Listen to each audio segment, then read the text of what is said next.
ನಮಸ್ತೆ ಬಂಧುಗಳೇ, ಮತ್ತೊಂದು ಎಪಿಸೋಡ್ಗೆ ತಮ್ಮೆಲ್ಲರಿಗೂ ಹಾರ್ದಿಕವಾದಂತಹ ಸ್ವಾಗತ. ದಯಮಾಡಿ ಹೆಚ್ಚಿನ ಚಂದ್ರಶೇಖರ್ ಚಾನಲನ್ನು ಸಬ್ಸ್ಕ್ರೈಬ್ ಮಾಡಿಸಿ ಬೆಲ್ ಬಟನನ್ನು ಪ್ರೆಸ್ ಮಾಡಿ. ಪಶ್ಚಿಮ ಬಂಗಾಳ ಚುನಾವಣೆಗೆ ಇನ್ನು ಕೆಲವೇ ತಿಂಗಳುಗಳು ಉಳಿದಿದೆ. ಮಮತಾ ಬ್ಯಾನರ್ಜಿ ನಿದ್ರೆ ಇಲ್ಲದ ರಾತ್ರಿಗಳನ್ನು ಕಳೀತಾ ಇದ್ದಾರೆ. ಎರಡು ದೊಡ್ಡ ಕಾರಣ ರೀ, ಹೇಳಿದ್ನಲ್ಲ, ಸೋಲಿನ ಪೆಡಂಬೂತ ಕಣ್ಮುಂದೆ ಬಂದು ನಿಂತ್ಕೊಂಡ್ಬಿಟ್ಟಿದೆ. ಎರಡು ಕಾರಣಗಳೇನು ಅಂತ ಹೇಳಿದ್ರೆ, ದೊಡ್ಡ ಕಾರಣಗಳು, ಒಂದು, ನಡೀತಿರ್ತಕ್ಕಂತಹ ಎಲ್ಲ ಸಣ್ಣ ಪುಟ್ಟ ಚುನಾವಣೆಗಳಲ್ಲೂ ಹೀನಾಯ ಸೋಲಾಗ್ತಿದೆ ಪಶ್ಚಿಮ ಬಂಗಾಳದಲ್ಲಿ ಮಮತಾ ದೀದಿಯ ಪಕ್ಷಕ್ಕೆ. ಎರಡನೇದು, ಪಕ್ಕದ ಬಾಂಗ್ಲಾದೇಶದಲ್ಲಿ ಆಗ್ತಿರ್ತಕ್ಕಂಥ ಹಿಂದೂಗಳ ನರಮೇಧ.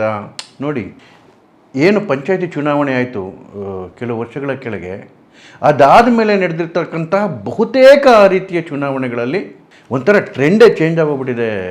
ಬೆಂಗಾಲಲ್ಲಿ TMCಗೆ ಹೀನಾಯವಾದಂತಹ ಸೋಲಾಗ್ತಾ ಇದೆ, BJPಗೆ ದೊಡ್ಡ ಮಟ್ಟದ ಗೆಲುವಾಗ್ತಾ ಇದೆ. ನೋಡಿ ಏನಾಗುತ್ತೆ, ಈ ಗ್ರಾಮ ಪಂಚಾಯತಿ ಚುನಾವಣೆಗಳು ಜನರಲ್ಲ ನಾಡಿ ಮಿಡಿತವನ್ನು ಪರೀಕ್ಷಿಸುವ ಚುನಾವಣೆಗಳು ಅಂತ ಹೇಳ್ತಾರೆ. ಅದೇ ರೀತಿ ಅವುಗಳ ನಂತರ ಬರ್ತಕ್ಕಂಥದ್ದು ಈ ಅಗ್ರಿ ಕೋಆಪರೇಟಿವ್ ಸೊಸೈಟಿಗಳ ಚುನಾವಣೆಗಳು. ಅಂದರೆ ತಳಮಟ್ಟದ ಜನರ ಒಂದು ನಾಡಿ ಮಿಡಿತವನ್ನು ಕಂಡಿರ್ತಕ್ಕಂಥ ಚುನಾವಣೆಗಳದು ಈ ಕೃಷಿ ಕೋಆಪರೇಟಿವ್ ಚುನಾವಣೆಗಳು. ಮೊನ್ನೆ ನಂದಿಗ್ರಾಮದಲ್ಲಿ ಅಲ್ಲಿನ ಅಗ್ರಿ ಕೋಆಪರೇಟಿವ್ ಸೊಸೈಟಿ ಚುನಾವಣೆ ನಡೀತು. ನಂದಿಗ್ರಾಮ ಅಂದರೆ ಗೊತ್ತಿರಬೇಕು ನಿಮಗೆ, ಮಮತಾ ಬ್ಯಾನರ್ಜಿಗೆ ರಾಜಕೀಯವಾದಂತಹ ದೊಡ್ಡ ಹುಟ್ಟನ್ನು ಕೊಟ್ಟಂತಹ ಕ್ಷೇತ್ರ ಅದು. ಅವರು ನಂದಿಗ್ರಾಮ ಮತ್ತು ಏನು ಅದು ಸಿಂಗೂರು ಹೋರಾಟ ಇಟ್ಕೊಂಡೇ ಅವರ ಅಧಿಕಾರದ ಮೊದಲ ಇಟ್ಟಿಗೆಯನ್ನು ಇಟ್ಟಿದ್ದು. ಅಲ್ಲಿಂದಲೇ ಅವರು ಮುಖ್ಯಮಂತ್ರಿ ಸ್ಥಾನಕ್ಕೆ ಏರ್ಬಿಟ್ರು. ಇಂತಹ ಅವರ ಇಂಪಾರ್ಟೆಂಟ್ ಕ್ಷೇತ್ರ ನಂದಿಗ್ರಾಮ ಏನಿದೆ, ಈ ನಂದಿಗ್ರಾಮದಲ್ಲಿ ನಡೆದಂತಹ ಅಗ್ರಿಕಲ್ಚರ್ ಕೋಆಪರೇಟಿವ್ ಸೊಸೈಟಿ ಚುನಾವಣೆಯಲ್ಲಿ 9ಕ್ಕೆ 9 ಸೀಟ್ BJP ಗೆದ್ದಿದೆ. TMC ಗೆದ್ದಿರೋದು 0. ಕೆಲವು ವರ್ಷಗಳ ಕೆಳಗೆ ಊಹೆನೇ ಮಾಡ್ಕೊಳ್ಳೋಕ್ಕಾಗ್ತಿರ್ಲಿಲ್ಲ ರೀ. ಇದು ಕ್ಲೀನ್ ಸ್ವೀಪ್ BJPಗೆ. ಹೌದು, ಅದು ಸುವೇಂದ್ರು ಅಧಿಕಾರಿಯವರ ಸ್ವಕ್ಷೇತ್ರ, ಅವರ ಭದ್ರಕೋಟೆ ಆದ್ರೂ ಕೂಡ ಒಂದೂ ಸೀಟ್ ಗೆಲ್ದಂಗೆ ಹೀಗೆ ನಾಮಾವಶೇಷ ಆಗೋಗೋದು. ಕಳೆದ ಚುನಾವಣೆಯಲ್ಲೂ ಅಷ್ಟೇ ನಂದಿಗ್ರಾಮದಲ್ಲಿ ಅವರೇ ಸ್ವತಃ ಸೋತಿದ್ರು ಮಮತಾ ಬ್ಯಾನರ್ಜಿಯವರು ಸುವೇಂದ್ರ ಅಧಿಕಾರಿ ಎದುರುಗಡೆ. ಆಮೇಲೆ ಏನೇನು ಡ್ರಾಮಾ ಮಾಡಿದ್ರು ಕೂಡ ಅದನ್ನು ಮುಚ್ಚಾಕ್ಲಿಕ್ಕಾಗಲಿಲ್ಲ ಆ ಸೋಲನ್ನು. ಈಗ ಅವರ ಪಾರ್ಟಿ 0 ಸುತ್ತಿದೆ. ನೀವು ಹೇಳ್ಬೋದು, ಹೌದು ಬಿಡಿ, ಸುವೇಂದ್ರ ಅಧಿಕಾರಿ ಕೋಟೆ, ಹಾಗಾಗಿ ಸ್ವಲ್ಪ ಎಲ್ಲೋ ಹಿನ್ನಡೆ ಆಗಿದೆ, ಹಾಗಾದರೆ ಬೇರೆ ಕಡೆಯಲ್ಲೇ ಆಗಿರ್ಬೋದು ಅಂತೇಳಿ. ಬೇರೆ ಕಡೆಯೂ ಕೂಡ ಇದೇ ಪರಿಸ್ಥಿತಿ ಮುಂದುವರೆದಿದೆ. ಯಾವ ಕಲ್ಕತ್ತಾ ಮಮತಾ ಬ್ಯಾನರ್ಜಿಯ ಭದ್ರಕೋಟೆ, ಅಲ್ಲಿನ ಹೈಕೋರ್ಟ್ ಬಾರ್ ಅಸೋಸಿಯೇಷನ್ ಚುನಾವಣೆಯಲ್ಲಿ BJPಗೆ 7 ಸೀಟ್ ಬಂದಿದೆ, TMCಗೆ ಬಂದಿರೋದು ಕೇವಲ 2.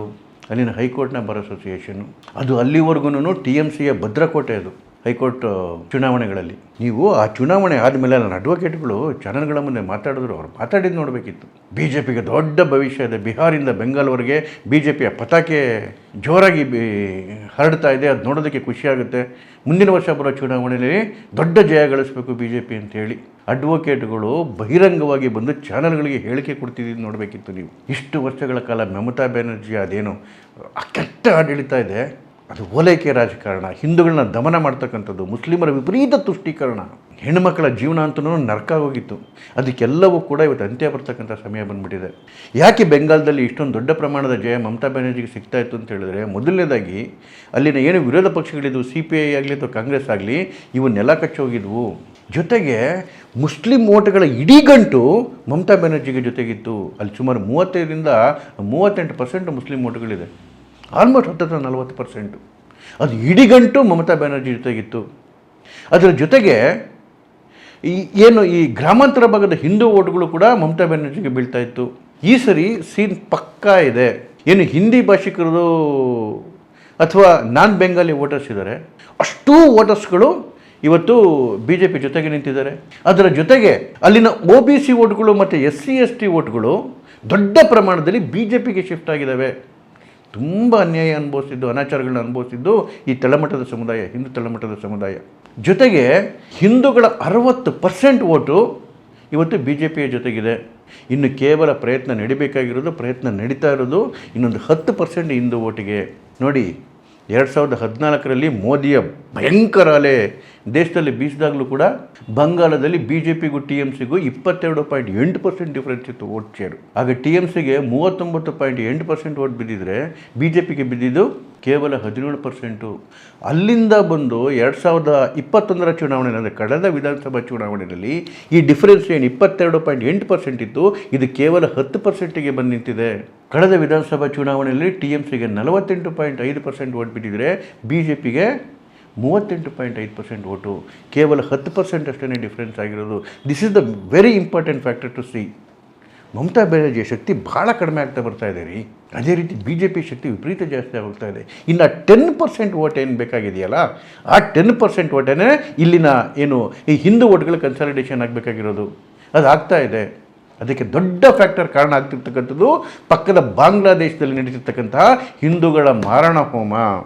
ಯಾಕೆ ಅಂತ ಹೇಳಿದ್ರೆ ಬಾಂಗ್ಲಾದೇಶದಲ್ಲಿ ಇರ್ತಕ್ಕಂಥವ್ರು ಮತ್ತು ಈ ಬೆಂಗಾಲಿಗಳು ಡಿವಿಷನ್ ಆಗಲಿಕ್ಕೆ ಮುಂಚೆ ಒಂದೇ ಪ್ರದೇಶದಲ್ಲಿದ್ದವರು, ಒಂದೇ ಸಂಸ್ಕೃತಿಯಿಂದ ಬಂದಂಥವರು, ಒಂದೇ ಏನು ಸಂಬಂಧವನ್ನು ಇಟ್ಕೊಂಡು ಬೆಳೆದಂಥವ್ರು. ಅವಾಗ ಅನ್ಡಿವೈಡೆಡ್ ಬಾಂಗ್ಲಾ, ಒಂದು ಕಡೆಗೆ ಮುಸಲ್ಮಾನರು ಇರ್ತಿದ್ರು, ಇನ್ನೊಂದು ಕಡೆಗೆ ಹಿಂದೂಗಳು ಇರ್ತಿದ್ರು. ಆಗ್ಲೇ ಈ ಬೆಂಗಾಲಿ ಮುಸಲ್ಮಾನರಿಂದ ಭಾಳಷ್ಟು ಹೊಡೆತಗಳನ್ನು ಅಲ್ಲಿನ ಹಿಂದೂ ಸಮಾಜ ಅನುಭವಿಸ್ಬಿಡ್ತು. ಅದು ನೋಡಬೇಕಿತ್ತು. ಡೈರೆಕ್ಟ್ ಆಕ್ಷನ್ ಡೇ ಅಂಥೇಳಿ ನಿಮಗೆ ಸಮಯ ಇದ್ರೆ ಗೂಗಲ್ ಮಾಡಿ ನೋಡಿ. ಹಿಂದೂಗಳ ಮಾರಣ ಹೋಮ ಮಾಡಿಬಿಟ್ರು ರೀ ಅಲ್ಲಿನ ಮುಸಲ್ಮಾನರು. ಅದ್ರ ಜೊತೆಗೆ ಈ ಬಾಂಗ್ಲಾ ಮುಕ್ತಿವಾಹಿನಿಯ ದುರಂತ, ಇವೆರಡರಿಂದನೂ ಎಷ್ಟು ಬಂಗಾಲಿ ಹಿಂದೂಗಳು ಹತಾದರು ಅಂತ ಹೇಳಿದ್ರೆ, ಇಡೀ ಭಾರತ ದೇಶದಲ್ಲಿ ಹಿಂದೂ ಮುಸ್ಲಿಂ ಗಲಾಟೆಯಲ್ಲಿ ಎಷ್ಟು ಹಿಂದೂಗಳು ಪ್ರಾಣ ಬಿಟ್ಟಿದ್ದಾರೆ, ಅದಕ್ಕಿಂತ ಹೆಚ್ಚು ಕೇವಲ ಬೆಂಗಾಲಿ ಹಿಂದೂಗಳ ಪ್ರಾಣ ತೆತ್ತಿದ್ದಾರೆ ಈ ಬೆಂಗಾಲಿ ಮುಸಲ್ಮಾನರ ಕಾರಣದಿಂದ. ಅಷ್ಟು ನರಕ ಅನುಭವಿಸ್ಬಿಟ್ಟಿದ್ದಾರೆ. ಇವತ್ತು ಬಾಂಗ್ಲಾದಲ್ಲಿ ಆಗ್ತಿರ್ತಕ್ಕಂತಹ ದೀಪು ದಾಸರ ಹತ್ಯೆ, ಅದಾದ ಮೇಲೆ ನಿರಂತರವಾಗಿ ಹಿಂದೂಗಳ ಮೇಲೆ ನಡೀತಿರ್ತಕ್ಕಂತಹ ಅನಾಚಾರಗಳು, ಅಲ್ಲಿನ ದೇವಸ್ಥಾನಗಳನ್ನು ಪುಡಿ ಮಾಡ್ತಿರೋದು, ಹೆಣ್ಮಕ್ಳನ್ನ ಅತ್ಯಾಚಾರ ಮಾಡ್ತಿರೋದು, ಇದರ ನೇರ ಎಫೆಕ್ಟು ಬೆಂಗಾಲ್ದಲ್ಲಿರ್ತಕ್ಕಂಥ ಹಿಂದೂಗಳ ಮೇಲೆ ಆಗ್ತಾ ಇದೆ. ಈಗಾಗಲೇ ಅಲ್ಲಿ ಕರೆ ಕೊಟ್ಬಿಟ್ಟಿದ್ದಾರೆ, ನಾವು ಕಲ್ಕತ್ತಾವರೆಗೂ ಹೋಗಿ ಆಕ್ರಮಣ ಮಾಡಿಕೊಂಡು ಗ್ರೇಟರ್ ಬಾಂಗ್ಲಾದೇಶ ಮಾಡಬೇಕು ಅಂತ ಇದ್ದೀವಿ ಅಂತೇಳಿ. ಅಂದರೆ ಪಶ್ಚಿಮ ಬಂಗಾಳ ಏನಾದರೂ ಬಾಂಗ್ಲಾದೇಶದ ಕಪಿಮುಷ್ಟಿಗೆ ಸಿಲುಕಿಬಿಟ್ರೆ ಬದುಕೋಕ್ಕೆ ಸಾಧ್ಯನಲ್ಲ ಅಲ್ಲಿ ಹಿಂದೂಗಳದು. ಈ ಭಯ ಶುರುವಾಗಿದೆ ಅಲ್ಲಿನ ಹಿಂದೂಗಳಿಗೆ. ಯಾಕೆ ಅಂತ ಹೇಳಿದ್ರೆ ಬಾಂಗ್ಲಾದೇಶದ ಆಡಳಿತ ಏನು ಬೇರೆ ಅಲ್ಲ, ಮಮತಾ ಬ್ಯಾನರ್ಜಿ ಆಡಳಿತ ಏನು ಬೇರೆ ಅಲ್ಲ.